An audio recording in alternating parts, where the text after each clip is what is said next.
दिल्ली सल्तनत का एक ऐसा रंगीन बादशाह जिसने अपने जीवन में कभी भी किसी जंग में हिस्सा नहीं लिया और उसने अपनी मर्दानगी साबित करने के लिए काम क्रीड़ा करते हुए एक पेंटिंग भी बनवाई और उसको दरबार में लगवाया। उसी बादशाह ने आगे चलकर कोहिनूर हीरे को भी अपने हाथों से गंवा दिया था। कौन था वो बादशाह, जानने के लिए वीडियो में बने रहे। सन 1719 में शाहजहां द्वितीय के बाद जब मोहम्मद शाह रंगीला गद्दी पर बैठा तो लोगों को उम्मीद थी कि वह मुगलों की खोई हुई शान वापस लाएगा, मगर उसका शासन युद्ध और प्रशासन की बजाय शराब, मुजरे और रंगरलियों में डूब गया। दिन में मुर्गों की लड़ाई, शिकार और मनोरंजन, और शाम ढलते ही लाल किला किसी परी महल की तरह जगमगाने लगता। सारंगी की मधुर धुनें और नर्तकी का नृत्य उसकी दुनिया बन चुकी थी। जहां कभी अकबर और औरंगजेब कठोर राजकाज करते थे, वहीं अब मोहम्मद शाह रेशमी गद्दों पर नर्तकी की गोद में झूलता और शराब के प्यालों में खोया रहता था। यूरोपीय यात्री निकोलाओ मनुच्ची और अन्य इतिहासकार लिखते हैं कि उसके दरबार में राजकाज से अधिक शराब, नृत्य और काम वासना की चर्चाएं होती थीं। मोहम्मद शाह कुक्की बाई नाम की एक नर्तकी को इतना चाहता था कि उसे मल्लिका उल जमानी की उपाधि दी गई।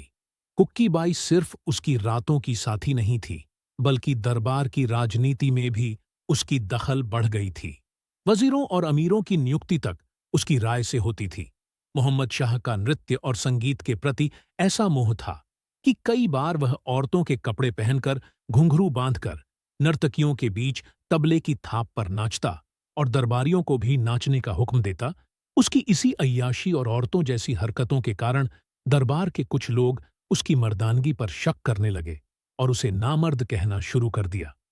जब यह बात मोहम्मद शाह के कानों तक पहुंची तो उसका अहंकार बुरी तरह तिलमिला उठा और उसने अपनी नामर्दी के ताने को झूठा साबित करने के लिए हरम में एक चित्रकार को बुलाया और उसके सामने अपनी प्रेयसी के साथ सेक्स करते हुए एक पेंटिंग बनवाई और उसे खुले दरबार में लगवा दिया, ताकि सब देखें और जान लें कि वह मर्द है। मगर उसके क्रोध की सीमा यहीं खत्म नहीं हुई। वह एक दिन नशे में धुत होकर पूरे दरबार में निर्वस्त्र घूमता रहा। एक रात तो उसने नशे में कुक्की बाई को दिल्ली की गद्दी सौंप दी और उसके लिए एक रंग महल भी बनवाया, जहां हर रात शराब और नाच गाने का दौर चलता था। उसकी अय्याशियों के बीच मराठे दक्षिण में मजबूत हो रहे थे, निजाम अपनी ताकत बढ़ा रहा था और पश्चिम से एक तूफान उमड़ रहा था, नादिर शाह। सन 1739 में जब नादिर शाह की सेना दिल्ली की ओर बढ़ी तो उसी समय लाल किले में महफिल पूरे शबाब पर थी। शराब छलक रही थी, तवायफें नाच रही थीं और रंगीला हंसी के फव्वारों में खोया हुआ था कि तभी एक हरकारा हाँफता हुआ अंदर आया और कांपते हाथों से एक पर्ची पेश की कि नादिर शाह की सेना सरहद पार कर चुकी है। मगर मोहम्मद शाह ने वह पर्ची शराब में डुबो दी और हंसते हुए कहा कि हमारी दिल्ली इतनी दौलत से भरी है कि नादिर यहां आकर खुद रंगरेलियां मनाएगा। डरो मत, आज की रात तो महफिल के नाम है। कुछ ही महीनों में वही हुआ जिसकी चेतावनी उस पर्ची में थी। नादिर शाह ने दिल्ली पर आक्रमण किया और मोहम्मद शाह रंगीला को बंदी बना लिया। लाल किले से लेकर चांदनी चौक तक भयंकर नरसंहार किया। लाखों लोग मारे गए, मुगलों का खजाना, तख्त ए ताऊस, सब कुछ लूट लिया गया।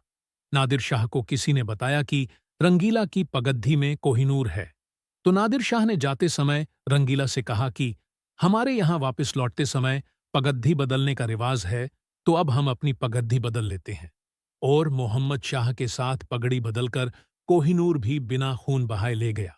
इसके बाद भी मोहम्मद शाह रंगीला जिंदा रहा, मगर उसके पास न ताज की इज्जत बची, न सल्तनत की शान।